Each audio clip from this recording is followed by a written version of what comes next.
Hello and welcome aspirants. आज हम पढ़ेंगे एस.के. पांडे पुस्तक की आधुनिक भारत का अध्याय 11 भारत का स्वतंत्रता संघर्ष।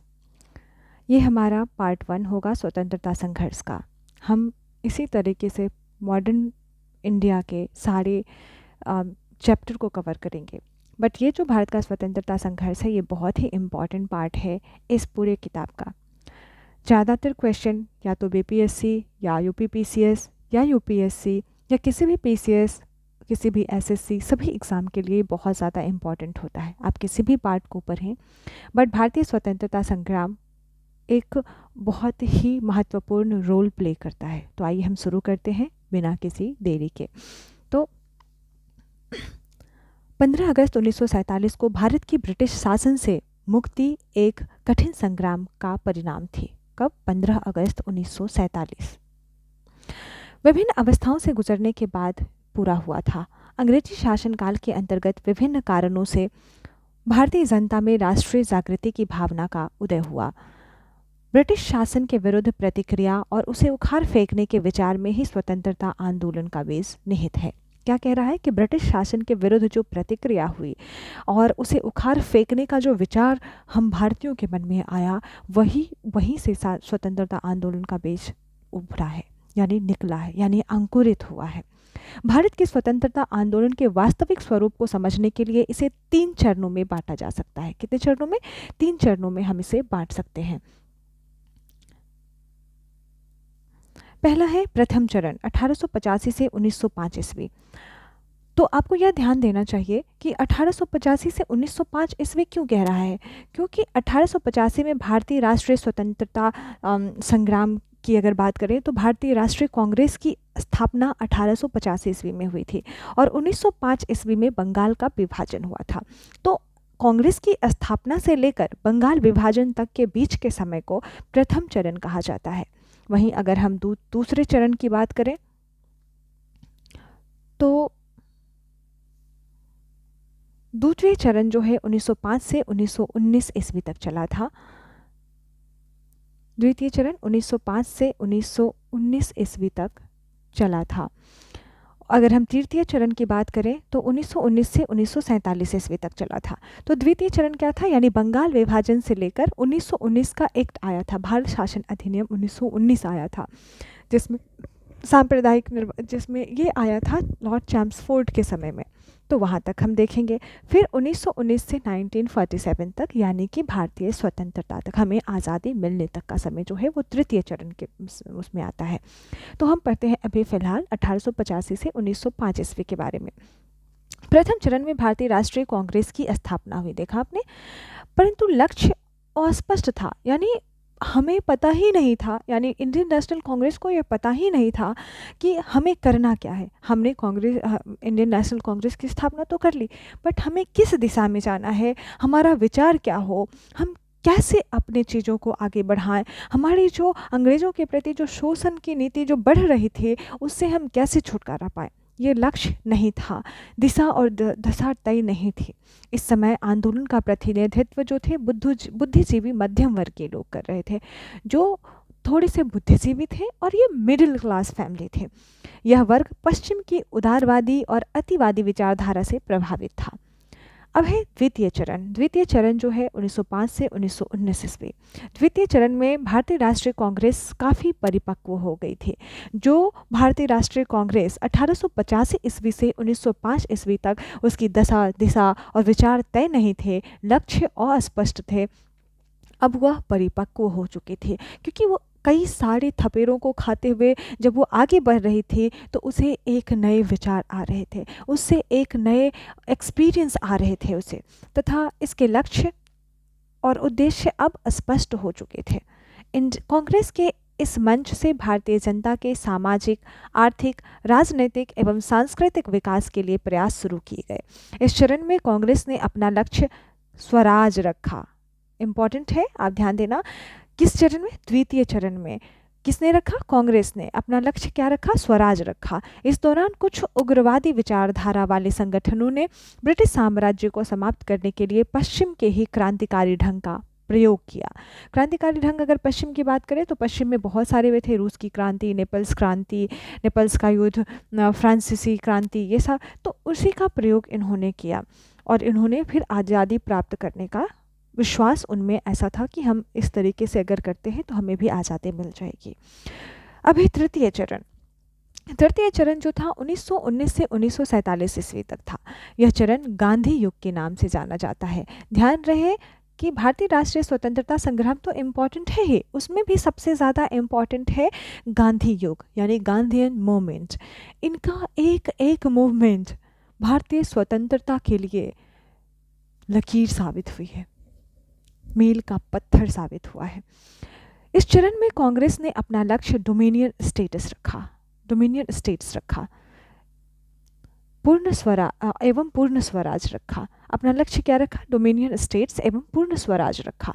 यानी पहले चरण में उनका लक्ष्य अस्पष्ट था, दूसरे चरण में उन्होंने स्वराज रखा और तीसरे चरण में उन्होंने पूर्ण स्वराज रखा, यानी डोमिनियन स्टेट्स एवं पूर्ण स्वराज रखा। इस चरण में ही भारत छोड़ो आंदोलन प्रस्ताव पारित किया गया तथा भारत को स्वतंत्रता प्राप्त हुई। अब है भारत में राष्ट्रीयता की उत्पत्ति के कारण। भारत में जो राष्ट्रीयता की उत्पत्ति हुई, इसके क्या कारण थे? तो भारत में राष्ट्रीयता की उत्पत्ति के जो कारण थे, उसमें पहला कारण था आर्थिक कारण। यानी भारत में राष्ट्रीयता की उत्पत्ति जो हुई, किस तरीके से हम राष्ट्रवादी विचार में बदले, किस तरीके से हम एक असंगठित समुदाय थे, यानी हमें नहीं पता था कि हम एकजुट होकर कैसे इन अंग्रेज़ों से छुटकारा पाएं और किस तरीके से हम एकजुट होकर हमने राष्ट्रीयता की भावना अपने आप में पैदा कर हर एक भारतीयों में राष्ट्रीयता की भावना पैदा कर आखिर हमने किस तरीके से आज़ादी पाई, इसके क्या क्या स्टेप्स थे या किन किन चीज़ों पर हमने विचार किया और उस पर कार्य किया। तो वो है आर्थिक, पहला है आर्थिक कारण, दूसरा है आधुनिक शिक्षा का प्रचलन, तीसरा है आधुनिक समाचार पत्रों का उदय, चौथा है राष्ट्रीय साहित्य का प्रभाव, पांचवा है राजनीतिक कारण, छठा है तीव्र परिवहन तथा संचार साधनों का विकास, सातवां है सामाजिक एवं धार्मिक पुनर्जागरण और आठवां है भेदभावपूर्ण नीति।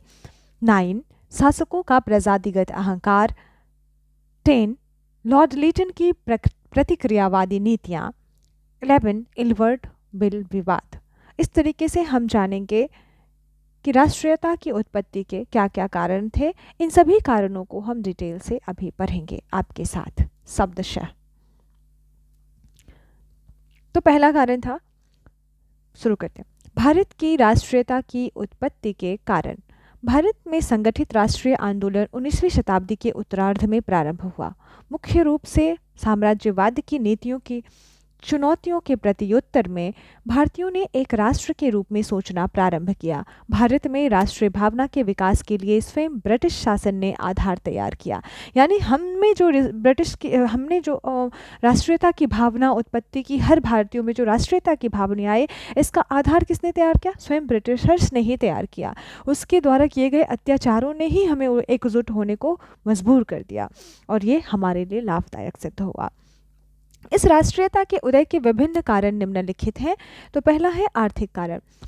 अंग्रेजों द्वारा भारत का आर्थिक शोषण राष्ट्रीयता की उत्पत्ति का सर्वप्रमुख कारण माना जाता है। दादा भाई नौरोजी ने धन निष्कासन के सिद्धांत, ध्यान रहे किसने दिया था धन निष्कासन का सिद्धांत? दादा भाई नौरोजी ने दिया था। धन निष्कासन के सिद्धांत को समझाकर अंग्रेजों के शोषण का खाका खींचा। अंग्रेजों की भारत विरोधी आर्थिक नीति ने भारतीयों के मन में विदेशी राज्य के प्रति नफरत एवं स्वदेशी राज्य के प्रति उत्तरार्ध में प्रति व्यक्ति आय का अनुमान लगाने का प्रयत्न किया। उनके अनुसार 1867-68 में यानी 1867 to 68 में प्रति व्यक्ति आय 20 रुपये वार्षिक थी, जबकि विलियम डिग्बी के अनुसार 1899 में प्रति व्यक्ति आय 18 रुपये वार्षिक थी। तो किसके अनुसार 20 रुपये वार्षिक थी? दादा भाई नौरोजी के अनुसार। कब? 1867-68 में। और डिग्बी ने कितना लगाया था 1899 अनुमान? 18 रुपये वार्षिक, यानी कि एक साल में यानी 12 महीने में 18 रुपये। ध्यान रहे। नेक्स्ट है आधुनिक शिक्षा का प्रचलन। पाश्चात्य शिक्षा एवं संस्कृति ने राष्ट्रवादी भावना जगाने में महत्वपूर्ण भूमिका निभाई। अंग्रेजों ने पाश्चात्य शिक्षा का प्रचलन ब्रिटिश शासन के लिए कलर्क पैदा करने हेतु किया, परंतु अंग्रेज क्या चाहते थे? कलर्क पैदा करना चाहते थे, परंतु भारतीयों में Burke, James Mill, Gladstone, Spencer, Rousseau, Voltaire आदि के विचारों ने स्वतंत्रता, राष्ट्रीयता तथा स्वशासन की भावनाएं जगाने में महत्वपूर्ण भूमिका अदा की। आधुनिक किस किस के? तो ऊपर देखिए, ध्यान रहे इन सब के नाम, Burke, James Mill, Gladstone, Spencer, Rousseau, Voltaire. Next है आधुनिक समाचार पत्रों का उदय। आधुनिक समाचार पत्रों एवं प्रेस का राष्ट्रीयता के उदय में महत्वपूर्ण योगदान है।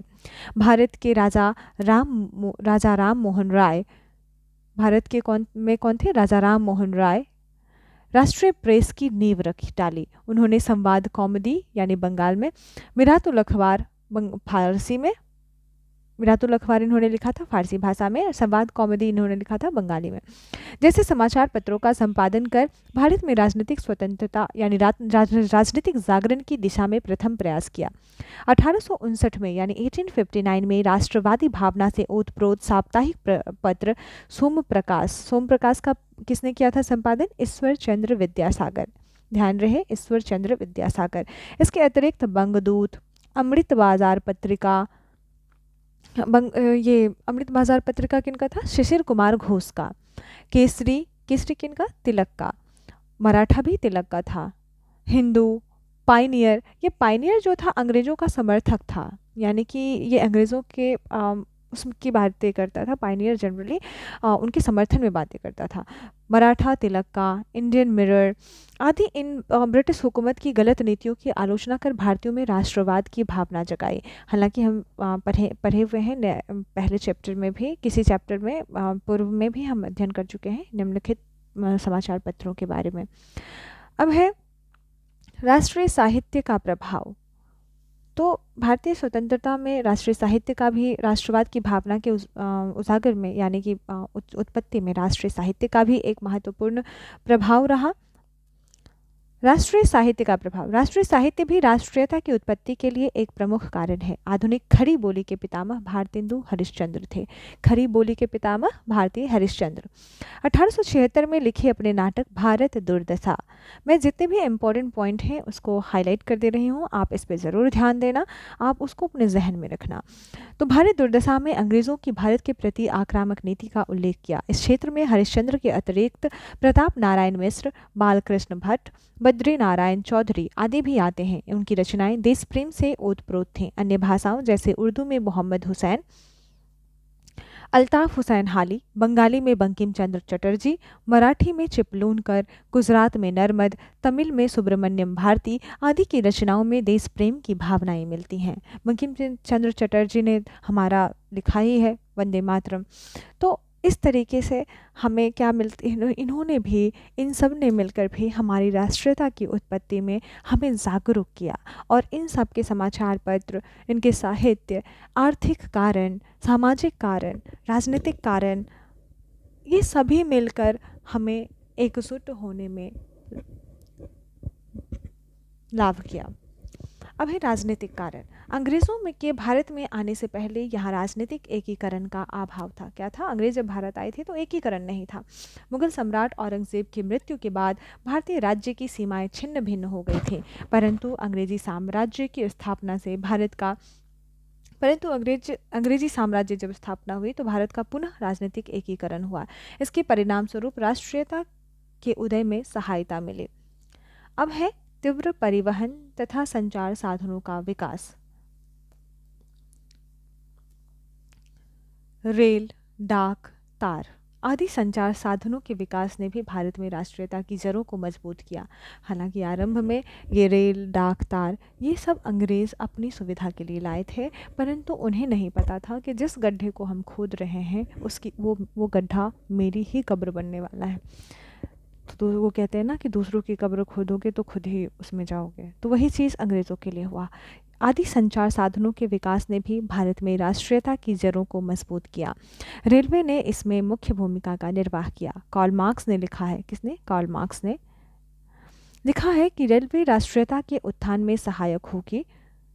1865 में एडिशन ने लिखा कि रेलवे भारत के लिए वह कार्य कर देगी जो बड़ी बड़ी वंशों ने पहले कभी नहीं किया। स्टेटमेंट ध्यान रहे, क्योंकि बहुत सारे पीसीएस एग्जामिनेशन में हमने देखा है कि वो स्टेटमेंट भी पूछ देते हैं कि किसने कहा था कि रेलवे भारत के लिए वह कार्य कर देगी जो बड़े बड़े वंशों ने पहले कभी नहीं किया। तो इसने कहा था एडिशन ने। कार्ल मार्क्स के स्टेटमेंट भी यहाँ महत्वपूर्ण है, जैसे रेलवे राष्ट्रीयता के उत्थान में सहायक होगी। अब है सामाजिक एवं धार्मिक पुनर्जागरण। बौद्धिक पुनर्जागरण ने राष्ट्रवाद के उदय में महत्वपूर्ण भूमिका निभाई। राजा राम मोहन राय, स्वामी दयानंद सरस्वती, स्वामी विवेकानंद आदि ने भारतीयों के अंतर्मन को झकझोरा। स्वामी दयानंद सरस्वती ने कहा, किसने कहा? स्वामी दयानंद सरस्वती ने कहा कि स्वदेशी राज्य सर्वोपरि एवं सर्वोत्तम है। वहीं स्वामी रामतीर्थ ने कहा कि मैं सशरीर भारत हूँ और सारा भारत मेरा शरीर है। अगर ये इस चीज़ों पर, इस स्टेटमेंट पर आप अगर 1 मिनट के लिए विचार करें, 1 सेकंड के लिए, तो ये बहुत बड़ा स्टेटमेंट है कि मैं सशरीर भारत हूँ, या मैं पूरे शरीर से मैं भारत हूँ और सारा भारत मेरा शरीर है। आप गौर करेंगे तो इसका बहुत बड़ा मतलब निकलता है। नेक्स्ट है भेदभावपूर्ण नीति। अंग्रेजों द्वारा भारतीयों के प्रति प्रत्येक जगह सेना, उद्योग, सरकारी नौकरियों एवं आर्थिक क्षेत्र में अपनाई जाने वाली भेदभावपूर्ण नीति भी राष्ट्रीयता के उदय में सहायक हुई। ये पता है क्या करते थे भेदभावपूर्ण नीति? ये कहते थे कि ऊंचे पदों पर भारतीयों को नहीं रखा जा सकता। हम भारतीयों को वो सुअर कहते थे, काला सुअर कहते थे। इसी बात पर तिलक ने कहा था कि कोई भी आत्मसम्मानपूर्ण व्यक्ति इस अपमान को 1 मिनट भी नहीं सह सकता। तो ये जो भेदभावपूर्ण नीति थी, यही तो हमें एकजुट करी है। अब है शासकों का प्रजातिगत अहंकार। इस समय अंग्रेजों ने रंग भेद की नीति अपनाई, जिसका शिक्षित भारतीयों द्वारा विरोध किया गया। नौकरियों के संबंध में काले गोरे का भेदभाव किया जाता था। बहुत से सामाजिक क्लब केवल यूरोपियों के लिए होते थे। यहाँ तक कि कानूनी अदालतों में यूरोपियों के समक्ष भारतीयों से अनुचित व्यवहार किया जाता था। इस प्रकार उत्पन्न हुए वैमनस्य से भारतीयों में एकता उत्पन्न हुई। अब है 10 लॉर्ड लीटन की प्रतिक्रियावादी नीतियाँ। लीटन के प्रतिक्रियावादी कार्य, जैसे कि दिल्ली दरबार 1911 में लगाया था इसने, vernacular press act, arms act, ICS परीक्षा की आयु 21 वर्ष से घटाकर 19 वर्ष कर दिया था इसने। किसने कर दिया था? लॉर्ड लीटन ने। द्वितीय आंग्ल अफगान युद्ध आदि ने राष्ट्रीयता के उदय का मार्ग प्रशस्त किया। अब है एल्बर्ट बिल विवाद। भारत में सबसे लोकप्रिय वायसराय रिपन के समय में एल्बर्ट बिल पारित हुआ। किसके समय में पारित हुआ? लॉर्ड रिपन के समय में। लॉर्ड रिपन का कार्यकाल क्या था? 1884 से 88। अब है एल्बर्ट बिल विवाद। भारत के सबसे लोकप्रिय वायसराय रिपन के समय में एल्बर्ट बिल पारित हुआ। इस बिल ने जानपद सेवा के भारतीय जिला तथा सत्र न्यायाधीशों को वही शक्तियां तथा अधिकार देने का प्रयत्न किया जो कि उनके यूरोपीय साथियों को मिले हुए थे। बेसिकली एल्बर्ट बिल विवाद में कहा गया था कि न केवल यूरोपीय न्यायाधीश ही भारतीयों की बातों की सुनवाई करेंगे, बल्कि भारतीय न्यायाधीश भी हो सकता है जो यूरोपियों की सुनवाई करे। इसी विवाद पर बहुत ही ज़्यादा घमासान तरीके से अंग्रेज़ों के बीच में इस बात पर मतभेदता हुई और वही इसी वजह से यह जो एल्बर्ट बिल था ये एक विवादास्पद मुद्दा बन गया। तो कहा जा रहा है कि सत्र न्यायाधीशों को वही शक्तियाँ और तथा अधिकार देने का प्रयत्न किया जो कि उनके यूरोपीय साथियों को मिले हुए थे। यूरोपीय लोगों की प्रतिक्रिया इतनी कटु थी कि वायसराय को यह अधिनियम बदलना पड़ा। भारतीयों की इस झगड़े में आंखें खुल गई। उन्होंने देखा कि जहां यूरोपीय लोगों के विशेषाधिकार का प्रश्न है, उन्हें न्याय नहीं मिल सकता।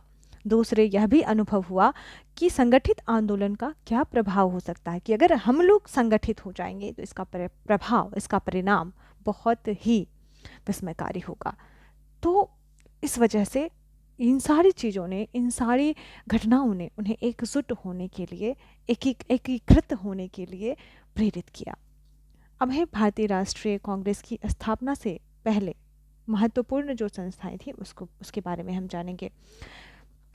भारतीय राष्ट्रीय कांग्रेस की स्थापना से पूर्व महत्वपूर्ण राजनीतिक संगठन। भारत में पाश्चात्य संस्कृति एवं विचारों की उपस्थिति ने अनेक ऐसी शक्तियों के जन्म में सहायता प्रदान की जो ब्रिटिश साम्राज्यवाद के लिए गंभीर चुनौतियों का कारण बन गई। पाश्चात्य संस्कृति की उपस्थिति के फलस्वरूप ही भारत में राष्ट्रवाद, राष्ट्रीयता, राजनीतिक अधिकारों जैसी धारणाएं विकसित हो सकीं। आधुनिक राजनीतिक विचारों तथा राजनीतिक संघों के विकास के फलस्वरूप ही भारतीय इतिहास को अपना गौरव प्राप्त हो सका तथा भारत आधुनिकता की ओर बढ़ने में सफल हुआ। इस राजनीतिक संघों के विकास से ही लोगों में एकता तथा एकजुटता देखने को मिली। 1850 ईस्वी से पूर्व अर्थात कांग्रेस की स्थापना से पूर्व कुछ महत्वपूर्ण राजनीतिक संगठन निम्नलिखित थे जिन्होंने राष्ट्रवादी विचारों के विकास की दिशा में प्रयास किया। जैसे पहला संगठन की बात करें, हालांकि 3 जगह हुए थे, 4 जगह जो हुए थे राजनीतिक संगठन बने थे। बंगाल में बने थे, महाराष्ट्र में बने थे और इवन बंगाल, महाराष्ट्र, महाराष्ट्र में पूना में भी बना था, बहुत सारे कई जगहों पर बना था। उसके बाद फिर बना था साउथ में और फिर हमारा बना था कहाँ पे, लंदन में, ब्रिटिशर्स के जो हब थे वहाँ पे। तो हम देखेंगे उन सारे संगठनों को। तो पहला हम पढ़ेंगे बंगाल में राजनीतिक संगठन। बंगाल में राजनीतिक संगठन कौन कौन से थे देखते हैं। राजा राम मोहन राय प्रथम व्यक्ति थे जिन्होंने भारत में समाज सुधार कार्यों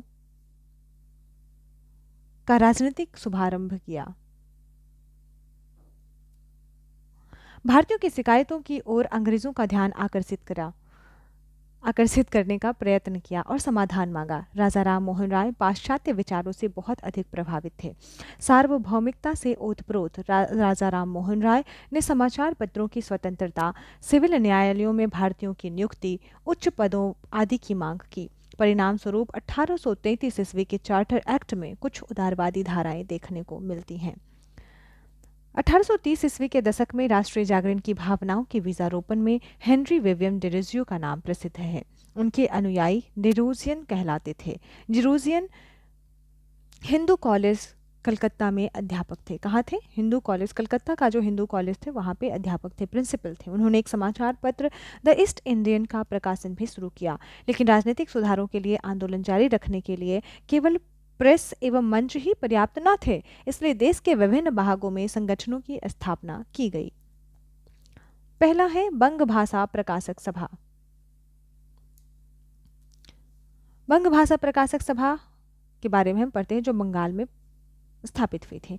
राजा राम मोहन राय के अनेक साथियों ने सर्वप्रथम 1836 ईस्वी को बंग भाषा प्रकाशक सभा नामक राजनीतिक संस्था की स्थापना की। इस सभा का उद्देश्य सरकारी क्रियाकलापों की समीक्षा कर उनके सुधार के लिए प्रार्थना पत्र भेजना था। क्या भेजना था? प्रार्थना पत्र, समझ रहे, यानी रिक्वेस्ट करना था। दूसरा है लैंड होल्डर सोसाइटी या जमींदार एसोसिएशन। 1838 में कलकत्ता में द्वारिकानाथ टैगोर एवं अन्य जमींदार सहयोगी ने लैंड होल्डर सोसाइटी की स्थापना की। लैंड होल्डर सोसाइटी पहली सभा थी जिसने संगठित राजनीतिक प्रयासों का शुभारंभ किया। कैसा? संगठित राजनीतिक प्रयास तथा शिकायतों को दूर करने के लिए संवैधानिक उपचारों का प्रयोग किया। कलकत्ता के जमींदारों की यह सभा इंग्लैंड की ब्रिटिश इंडिया सोसाइटी से भी सहयोग करती थी, जिसकी स्थापना एडम्स द्वारा की गई थी।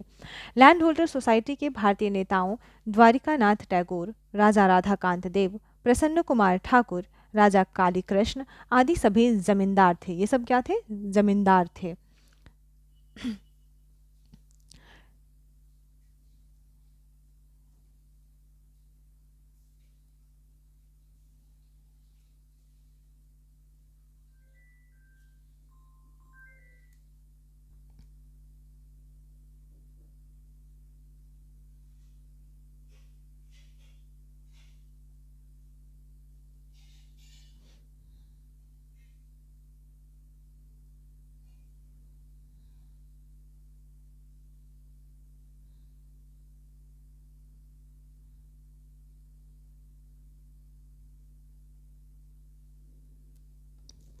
बम्बई में राजनीतिक संगठन बम्बई एसोसिएशन 1852 में दादा भाई नौरोजी, क्या नाम है इसका? BA Bombay association. दादा भाई नौरोजी 1852। कलकत्ता में ब्रिटिश इंडियन एसोसिएशन के नमूने पर ब्रिटिश इंडिया एसोसिएशन। कलकत्ता में ये कौन सा एसोसिएशन था? British India association. ध्यान आया? BIA से कौन थे? राजा राधाकांत देव। उसके नमूने पर ही दादा भाई नौरोजी ने 26 अगस्त 1852 को बम्बई में बम्बई एसोसिएशन बनाई। इस संगठन का मुख्य उद्देश्य सरकार को समय समय पर ज्ञापन देना था, ताकि हानिकारक समझे जाने वाले नियमों तथा सरकारी नीतियों के लिए सुझाव दिया जा सके। नेक्स्ट है Bombay presidency association. Bombay presidency association BPA। 1885 ईस्वी में इसकी स्थापना हुई थी, यानी कि 1885 में ही कांग्रेस की भी स्थापना हुई थी। तो ध्यान रहे, इसके संस्थापक फिरोज शाह मेहता, बदरुद्दीन तैयब जी, KT तैलंग और काशीनाथ त्र्यंबक थे। कौन कौन थे BPA का? Bombay presidency association. Firoz Shah Mehta, Badruddin Tayyab ji, KT Telang और काशीनाथ त्र्यंबक। बम्बई के उपर्युक्त 4 बड़े नेताओं के प्रयासों से इस संगठन की स्थापना हुई। 31 जनवरी 1885 को बम्बई में नागरिकों की एक सभा जमशेदजी जीजाभाई की अध्यक्षता में बुलाई गई। इस सभा में इसके गठन की घोषणा हुई। लोगों में राजनीतिक विचारों का प्रचार प्रसार करना इसका मुख्य उद्देश्य था। बम्बई प्रेसिडेंसी एसोसिएशन के पहले बॉम्बे एसोसिएशन के नाम से जाना जाता था। ये जो BPA जो है, इसको पहले किस नाम से जाना जाता था? Bombay association, BA। ठीक है, किस एसोसिएशन के नाम से जाना जाता था? BA। ये जो ऊपर का है, यही बाद में क्या बन गया? Bombay presidency association. ठीक है, जिसकी स्थापना 1825 ईस्वी में हुई थी। ध्यान रहे, उसकी स्थापना 52 में हुई थी दादा भाई नौरोजी की, बट ये 1825 की बात कर रहा है, तो ये दूसरी संस्था थी। अब है पूना सार्वजनिक सभा। पूना सार्वजनिक सभा की स्थापना 1870 ईस्वी में हुई थी। MG रानाडे, गणेश वासुदेव जोशी, ये दोनों ने मिलकर पूना सार्वजनिक सभा की स्थापना की थी। पूना सार्वजनिक सभा का उद्देश्य जनता को यह बताना था कि सरकार के वास्तविक उद्देश्य क्या हैं, अपने अधिकार कैसे प्राप्त किए जा सकते हैं। इस सभा के सक्रिय सदस्यों में SH साठे, SH शिपलूनकर थे। किसमें? पूना सार्वजनिक सभा। ध्यान रहे, इसके संस्थापक MG रानाडे, गणेश वासुदेव जोशी, जिनको GV जोशी भी कहा जाता है। G for Ganesh, V for Vasudev. तो पूना सार्वजनिक सभा 1870 ईस्वी, MG रानाडे यानी महादेव गोविंद रानाडे और गणेश वासुदेव जोशी। इसका उद्देश्य जनता को यह बताना था कि सरकार के वास्तविक उद्देश्य क्या हैं और अपने अधिकार कैसे प्राप्त कर सकते हैं। इसके सक्रिय सदस्यों में SH साठे और SH चिपलूनकर थे। पूना सार्वजनिक सभा मुख्यतः नवोदित मध्यम वर्गीय जमींदारों और व्यापारियों के स्वार्थों का प्रतिनिधित्व करती थी। इसके सदस्यों में अधिकांश ब्राह्मण और वैश्य थे। अपने इसी चरित्र के कारण किसानों में इसका प्रभाव स्थापित ना हो सका। समझ गए? अब है मद्रास में राजनीतिक संस्थाएं। तो हमने पढ़ा बंगाल और महाराष्ट्र में, अब हम पढ़ रहे हैं मद्रास में राजनीतिक संस्थाएं। मद्रास में है Madras native association. Madras native association 1852 ईस्वी, गजलू लक्ष्मी नरसू चिट्टी। ठीक है, मद्रास नेटिव एसोसिएशन, गजलू लक्ष्मी नरसू चिट्टी। कलकत्ता के ब्रिटिश इंडिया एसोसिएशन BIA, ध्यान रहे BIA, ब्रिटिश इंडिया एसोसिएशन, राजा राधाकांत देव, उसकी एक शाखा 26 फरवरी 1852 को मद्रास में आयोजित की गई। इसके संस्थापक गजलू लक्ष्मी नरसू चिट्टी थे। इसके अध्यक्ष CY मुदलियार और सचिव रामानुजाचारी चुने गए। 13 जुलाई 1852 ईस्वी को इस संस्था ने अपना नाम बदलकर मद्रास नेटिव एसोसिएशन रखा। इस संस्था का नाम बदलकर क्या रखा गया? Madras native association. इसने लंदन में अपना प्रतिनिधित्व माल्कम लेविन को नियुक्त किया, जो मद्रास में जज रह चुके थे। इस संस्था ने 1857 के विद्रोहों की निंदा की। इसे जन समर्थन नहीं प्राप्त हो सका। ये संस्था भारत के 1857 के विद्रोह जो हुए थे उसकी निंदा कर दी, जो कि गलत था। यह हम भारतीयों की, आपको नहीं पता है कि हमारे भारतीय स्वतंत्रता संग्राम के जो लोग थे, भारतीय थे, उन्होंने कितनी पीड़ाएं उठाई थी। यही डाक, रेल, तार इन भारतीयों का गला घोटने में सहायक हुआ था। तो इस संस्था की निंदा करना ही बहुत बड़ी बात हो गई, और जिस वजह से इन्हें जन समर्थन प्राप्त नहीं हो सका। अब हम पढ़ते हैं मद्रास महाजन सभा के बारे में। मद्रास महाजन सभा, जैसा कि नाम से ही पता चल रहा है कि मद्रास में स्थापित संस्था थी। 1884 में इसके संस्थापक MV राघवाचारी, G सुब्रमण्यम अय्यर और आनंद चार्लू थे। 16 मई 1884 को मद्रास महाजन सभा की स्थापना की गई। पी रंगिया नायडू इसके अध्यक्ष और वी राघवाचारी तथा आनंद चार्लू इसके सचिव चुने गए। मद्रास नेटिव एसोसिएशन के अधिकांश नेता इसमें सम्मिलित हो गए। इसका पहला सम्मेलन 29 दिसंबर 1884 से 2 जनवरी 1885 तक मद्रास में आयोजित किया गया। इसी समय मद्रास मेला का आयोजन चल रहा था। साथ ही थियोसॉफिकल सोसाइटी का सम्मेलन भी चल रहा था। थियोसॉफिकल सोसाइटी बहुत इंपॉर्टेंट है, इसके बारे में भी हम जानेंगे। इस सम्मेलन में विधान परिषदों के सुधार, कार्यपालिका से न्यायपालिका का अलगाव तथा खेतीहर वर्गों की हालत पर विचार किया गया। अब हम पढ़ेंगे लंदन में राजनीतिक संगठन। तो हमने कहाँ पढ़ा? बंगाल, बम्बई, और अब हम पढ़ेंगे बंगाल, बम्बई और मद्रास पढ़ लिया, अब हम लंदन में पढ़ेंगे। लंदन में 19वीं शताब्दी के उत्तरार्ध में, 19वीं शताब्दी के उत्तरार्ध की बात कर रहा है। लंदन में भारतीयों यानी कि 50 के बाद, 1950 के बाद, सॉरी 1850 के बाद, ध्यान रहे जब भी ये पूछे ना 19वीं शताब्दी की बात करें तो 19वीं शताब्दी कब से? 1800 से 1900 के बीच का, बीच समझ रहे हो? तो 1800 तो 19वीं शताब्दी के उत्तरार्ध में लंदन में भारतीयों ने 3 संगठन बनाए। कब है? 1862 में पुरुषोत्तम मुदलियार ने बनाया था लंदन में, 1862 में। फिर 1865 में लंदन इंडिया सोसाइटी, ध्यान रहे लंदन इंडियन कमेटी, LIC की स्थापना किसने की थी? पुरुषोत्तम मुदलियार। जनरली LIC कौन करता है? तो पुरुष ही करता है, तो पुरुषोत्तम मुदलियार। और लंदन इंडिया सोसाइटी यानी LIS, इसके कौन थे? दादा भाई नौरोजी, 1865 में। LIC कौन करता है? पुरुष, तो पुरुषोत्तम मुदलियार। और बाकी जो 2 संगठन हैं 3 में, उसके संस्थापक थे दादा भाई नौरोजी, तो इसे भी ध्यान रह जाएगा। तो लंदन इंडिया सोसाइटी, दादा भाई नौरोजी। फिर एक नया संगठन इन्होंने बनाया, east India association, east India association EIA। इसके संस्थापक कौन थे? दादा भाई नौरोजी, 1866 ईस्वी, लंदन। ईस्ट इंडिया एसोसिएशन का उद्देश्य ब्रिटिश जनता तथा संसद को भारतीय विषयों से अवगत कराना था। इस संगठन को सबसे अधिक समर्थन भारत में बम्बई प्रेसिडेंसी से मिला। BPA, बम्बई प्रेसिडेंसी के आपको पता है कौन कौन थे? बदरुद्दीन तैयब जी, KT तैलंग, काशीनाथ त्र्यंबक, यही तो थे। 22 मई 1869 को बम्बई में इसकी शाखा स्थापित हुई। इसके अध्यक्ष जमशेदजी जीजाभाई और सचिव फिरोज शाह मेहता एवं HVM बागले बने। भारतीय राष्ट्रीय कांग्रेस की स्थापना से पूर्व, ध्यान रहे भारतीय राष्ट्रीय कांग्रेस की स्थापना से पूर्व इस दिशा में किए गए महत्वपूर्ण प्रयासों के अंतर्गत 1 मार्च 1883 को ह्यूम ने, एलन ऑक्टेवियन ह्यूम था ना इनका पूरा नाम, कलकत्ता विश्वविद्यालय के स्नातकों के नाम एक पत्र लिखा जिसमें उन्होंने सबसे मिलजुल कर स्वाधीनता के लिए प्रयत्न करने की अपील की। इस अपील का शिक्षित भारतीयों पर अच्छा प्रभाव पड़ा। वे एक अखिल भारतीय संगठन की आवश्यकता महसूस करने लगे। इस दिशा में निश्चित रूप से पहला कदम 1984 में उठाया गया, जब अड्यार यानी मद्रास में थियोसॉफिकल सोसाइटी का वार्षिक अधिवेशन हुआ। इस अधिवेशन में ह्यूम सहित दादा भाई नौरोजी, सुरेंद्रनाथ बनर्जी आदि शामिल हुए। इसके बाद 1884 में इंडियन नेशनल यूनियन नामक संगठन की स्थापना ह्यूम ने की। किसने किया? ह्यूम ने। ये ह्यूम ही संस्थापक माने जाते हैं किसके? इंडियन नेशनल कांग्रेस के, यानी आप भारतीय राष्ट्रीय कांग्रेस के।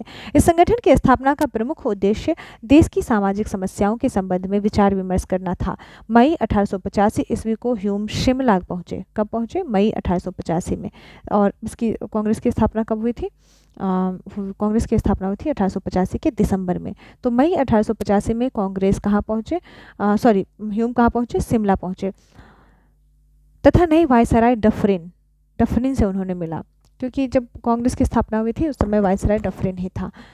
उसे अपना उद्देश्य बताया। ह्यूम ने स्पष्ट किया कि क्रांतिकारी असंतोष के लिए कांग्रेस एक सुरक्षा कपाट यानी सेफ्टी वाल्व की तरह कार्य करेगी। ह्यूम डफरिन की योजना से सहमत हो गया। इस संगठन की स्थापना से पूर्व ह्यूम इंग्लैंड गए। ठीक है, क्या करेगा काम? तो डफरिन से मिला कौन? ह्यूम मिला। कहाँ पर जाके? शिमला जाकर, और अपना उद्देश्य बताया कि हमारा ये उद्देश्य है। ह्यूम ने स्पष्ट किया कि क्रांतिकारी असंतोष के लिए कांग्रेस एक सुरक्षा वाल्व यानी सेफ्टी वाल्व की तरह कार्य करेगा। ह्यूम डफरिन की योजना से सहमत हो गया। इस संगठन की स्थापना से पूर्व ह्यूम इंग्लैंड गया, जहाँ उन्होंने रीपन, डलहौजी, 1848 से 56 तक डलहौजी था, और जॉन ब्राइट एवं स्लेग जैसे राजनीतिज्ञों से इस विषय पर व्यापक विचार विमर्श किया। भारत आने से पहले ह्यूम ने इंग्लैंड में भारतीय समस्याओं के प्रति ब्रिटिश संसद के सदस्यों में रुचि पैदा करने के उद्देश्य से एक भारतीय संसदीय समिति की स्थापना की। भारत आने पर ह्यूम ने इंडियन नेशनल यूनियन की एक बैठक बंबई में 25 दिसंबर 1850 ईस्वी में की, जहां पर विचार विमर्श के बाद इंडियन नेशनल यूनियन का नाम बदलकर क्या कर दिया गया, इंडियन नेशनल कांग्रेस कर दिया गया, यानी भारतीय राष्ट्रीय कांग्रेस कर दिया गया। कांग्रेस में पहली बार सार्वजनिक घोषणा मद्रास के एक पत्र हिंदू के 5 दिसंबर 1850 ईस्वी के अंक में मिलती है। इस प्रकार बंबई में इस संस्था ने जन्म लिया। तो इस संस्था ने कहाँ जन्म लिया, बंबई में 25 दिसंबर 1885 को इसका इसकी स्थापना हुई। कलकत्ता, बंबई और मद्रास के व्यापक दौरे के बाद ह्यूम ने यह घोषणा की कि दिसंबर 1850 ईस्वी में भारतीय राष्ट्रीय संघ का एक सम्मेलन पूना में आयोजित किया जाएगा। इसका सम्मेलन कहाँ होगा, पूना में आयोजित किया जाएगा, जिसमें प्रमुख प्रांतों के शिक्षित प्रतिनिधि शामिल होंगे। परंतु पूना में उस समय प्लेग फैल गया था और प्लेग फैलने के कारण ही इसका स्थान बंबई कर दिया गया। तो भारतीय राष्ट्रीय कांग्रेस के बारे में हम पढ़ते हैं। भारतीय राष्ट्रीय कांग्रेस की स्थापना 28 दिसंबर 1850 ईस्वी को हुआ था। कब, दोपहर के 12 बजे। कहाँ, बंबई में। बंबई में कहाँ, गोकुलदास तेजपाल संस्कृत कॉलेज का भवन। संस्थापक Elon Octavian Hume, A.O. Hume.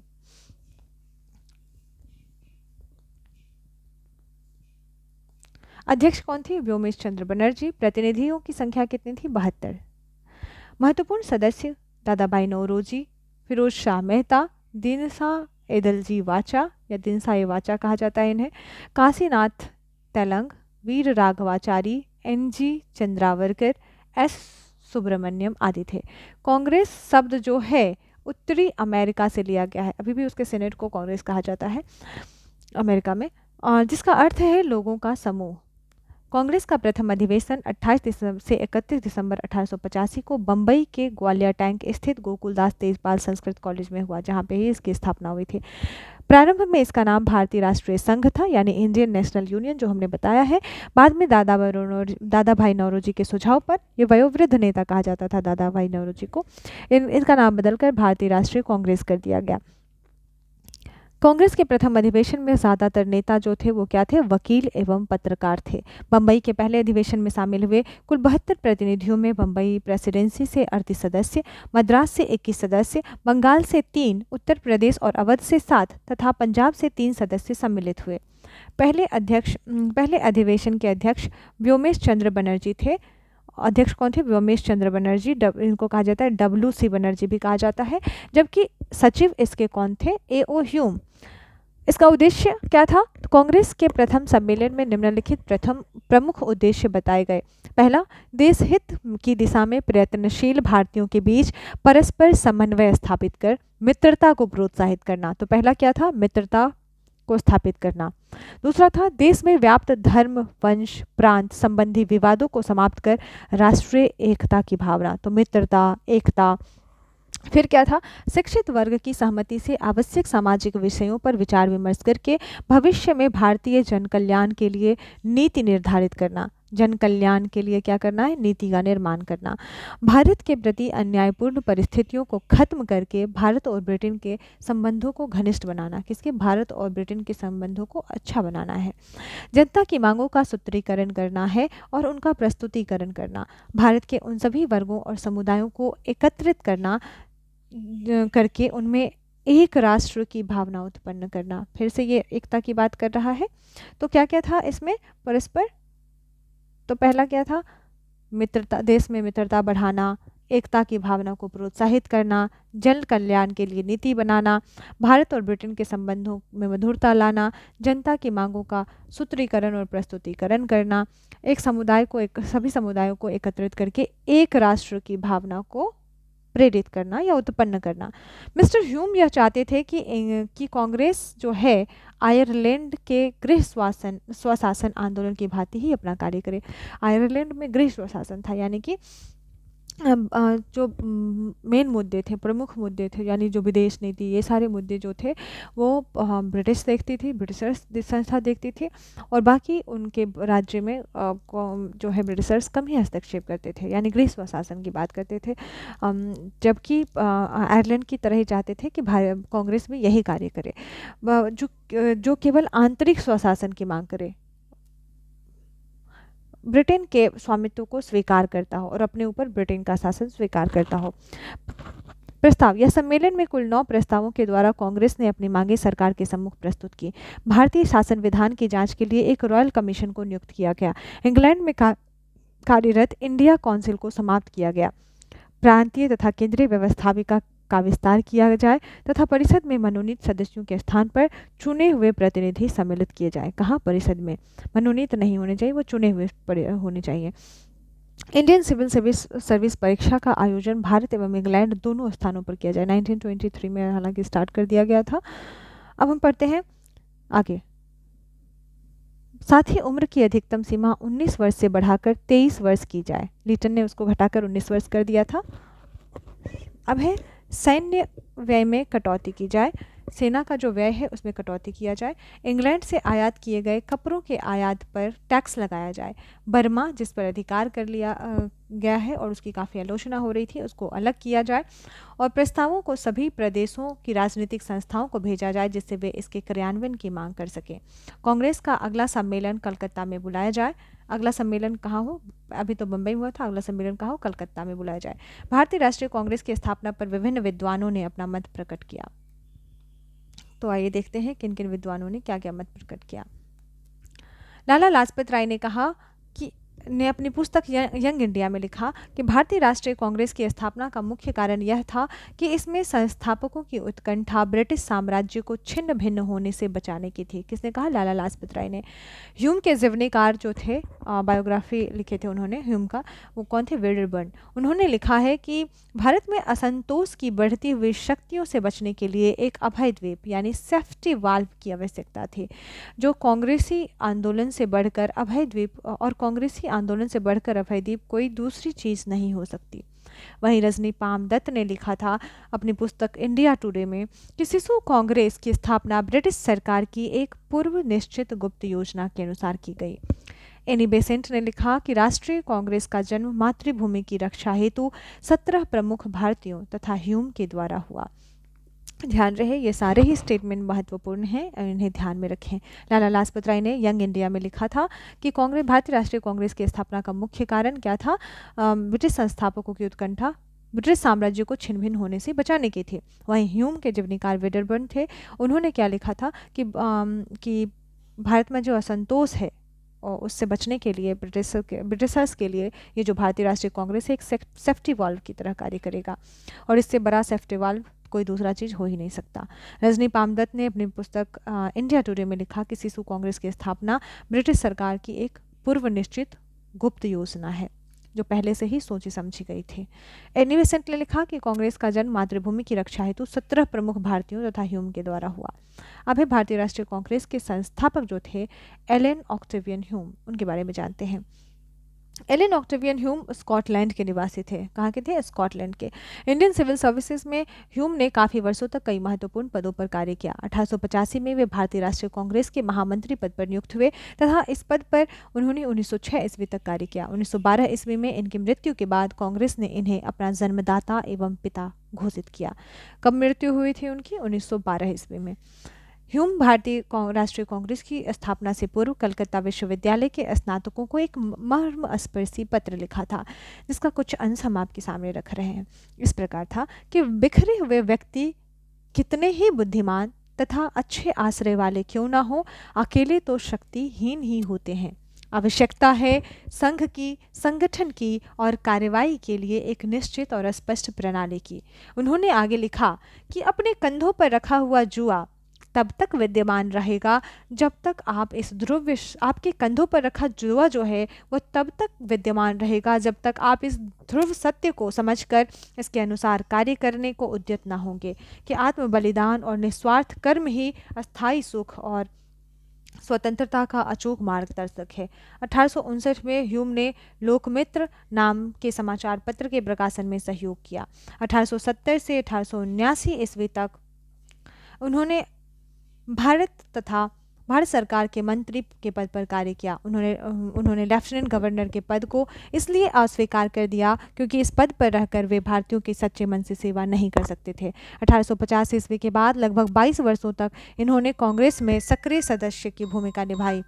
Lala Lajpat Rai ने ह्यूम के बारे में लिखा कि ह्यूम स्वतंत्रता के पुजारी थे। उनका हृदय भारत की निर्धनता तथा दुर्दशा पर रोता था। यहाँ यह मानने में कोई भ्रम नहीं रह जाता कि ह्यूम एक निष्पक्ष एवं न्यायप्रिय व्यक्ति थे। इन्होंने भारतीय राष्ट्रीय कांग्रेस के प्रति अपनी बहुमूल्य एवं महान सेवाएं अर्पित की हैं। इसके पश्चात अभी कुछ और बचे हुए हैं, इसको यहीं समाप्त करते हैं क्योंकि वीडियो काफ़ी लंबी हो गई है। हम नेक्स्ट पार्ट 2 में बाकी चीज़ों को हम कवर करेंगे। धन्यवाद।